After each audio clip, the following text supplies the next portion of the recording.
Praise the lord. దేవుని పరిశుద్ధ నామమునకు మహిమ కలుగునుగాక.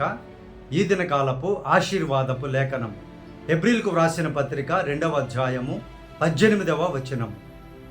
తాను శోధింపబడి శ్రమ పొందెను గనుక శోధింపబడు వారికి సహాయము చేయగలవాడై ఉన్నాడు. ప్రేమైనటువంటి దేవుని బిడ్డలారా, ఒక మనుష్యుని కష్టము ప్రక్కవారికి తేలికగా ఉండొచ్చు. ఒక మనిషిని యొక్క బాధ తన హృదయమునకే ఎక్కువగా తెలుస్తూ ఉంటుంది. ఆర్థికపరమైన సమస్యలో నీవుంటే ప్రక్కన వారికి అది చాలా తక్కువగా అనిపించవచ్చు. అనారోగ్య పరిస్థితుల్లో నీవుంటే ప్రక్కన వారికి అది ఏం పెద్ద విషయం కాదులే అని అనొచ్చు. ఎవరికైనా కూడా వారి దాకా వస్తే కానీ ఆ బాధ తెలియదు. అయితే నీవు నేను ప్రార్థించేటువంటి దేవుడు నీవు ఈరోజు పొందుతున్నటువంటి ప్రతి బాధను కూడా ఆయన అనుభవించారు. మానవ శరీరమును ధరించి ఆ బాధ ఎలా ఉంటుందో సమస్తాన్ని కూడా ఆయన అనుభవించారు. ప్రేమైనటువంటి దేవుని బిడ్డలారా, శ్రమ పొందాడు ఆయన, శోధించబడ్డాడు ఆయన. ఈరోజు నువ్వు ఏ శోధనలో ఉన్నా, ఏ శ్రమలో ఉన్నా నీకు సహాయము చేయగలవాడై ఉన్నాడు నజరేయుడైన యేసుక్రీస్తు వారు. ప్రియ దేవుని బిడ్డారా, దేవుడిస్తున్నటువంటి వాగ్దానం ఏంటో తెలుసా? ఈరోజు నీకు సహాయము చేయగలవాడు ఎవడో అని మామూలుగా వెతుక్కుంటారు కదా ఈ లోకంలో. మనకి ఏదైనా సహాయం కావాలంటే ఇది వారు చేయగలరా లేదా అని ఆలోచించి ఎస్ వీళ్ళు చేయగలరు అన్నప్పుడే కదా మనం వాళ్ళ దగ్గరికి వెళ్తాం, వాళ్ళ దగ్గరికి వెళ్ళి అడుగుతాం.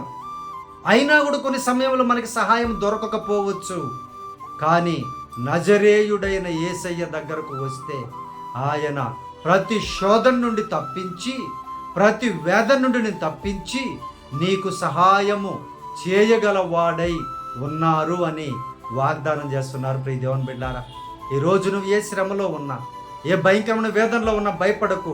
యేసయ్య దగ్గరకు రా, ఆయన ఎదుటకు వచ్చి మోకరించి ప్రార్థన చేసి ఆయనను అడుగు. ఆయన నీ శ్రమ గురించి ఆయనకు తెలుసు. నువ్వు ఏ శ్రమలో ఉన్నావో ఆ శ్రమ ఎలాంటిదో ఆయనకు తెలుసు. ఏ నింద అవమానంలో ఉన్నావో ఆ నింద అవమానం ఏంటో ఆయనకు తెలుసు.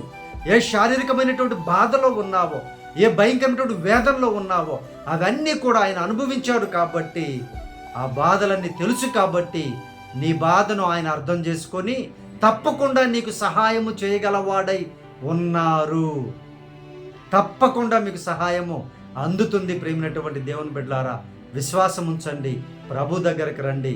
ఆయనే సమస్తమును నెరవేర్చువాడు అని, సహాయము చేయువాడనై ఉన్నాడు అని వాగ్దానం ఇస్తూ ఉన్నారు.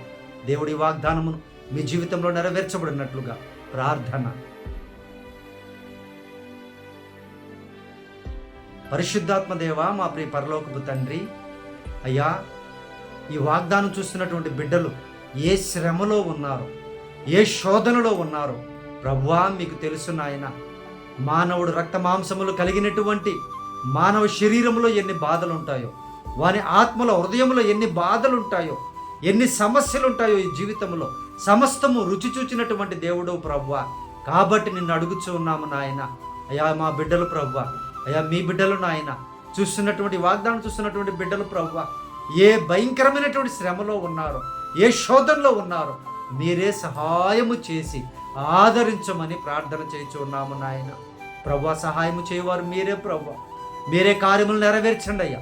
ఏ హృదయాన్ని ప్రేరేపించి మీ మనసు కలిగి సహాయము చేస్తారో మీ బిడ్డలకు వారిని అటాచ్ చేయమని అయ్యా, మీ బిడ్డలు నాయన దృష్టికి అయ్యా వారిని పంపించమని ప్రార్థన చేయించు ఉన్నాము నాయన. అయ్యా మీరే సహాయము చేసి ప్రతి బిడ్డ శ్రమను, ప్రతి బిడ్డ శోధనను మీరే నాయన సహించి, మీరే నాయన వారికి విడుదల కలుగు చేసి ఆశీర్వదించి బలపరచమని అడుగుచూ ఉన్నామయ్యా. వ్యాధిలో ఉన్నారేమో ప్రభువా, ఆర్థికపరమైన సమస్యల్లో ఉన్నారేమో నాయన. అయ్యా గర్భఫలం లేక ఏడుస్తున్నారేమో ప్రభువా. అయ్యా చదువు లేక ఫెయిల్ అయిపోయి ఏడుస్తున్నారేమో నాయన. ఉద్యోగం లేక బాధపడుతున్నారేమో ప్రభువా. మీరే మీ బిడ్డలకు సహాయము చేసి సమృద్ధిగా దీవించి ఆశీర్వదించమని, ఈ సాక్షులుగా నిలువబెట్టుకోమని, ఈ దినకాలపు దీవెనలతో, ఈ వాగ్దానపు దీవెనలతో చూస్తున్నటువంటి ప్రతి బిడ్డను సమృద్ధిగా దీవించమని నజరేయుడైన యేసయ్య పరిశుద్ధ నామమున ప్రార్థించి అడిగి వేడుకొనుచున్నాము తండ్రి. ఆమేన్.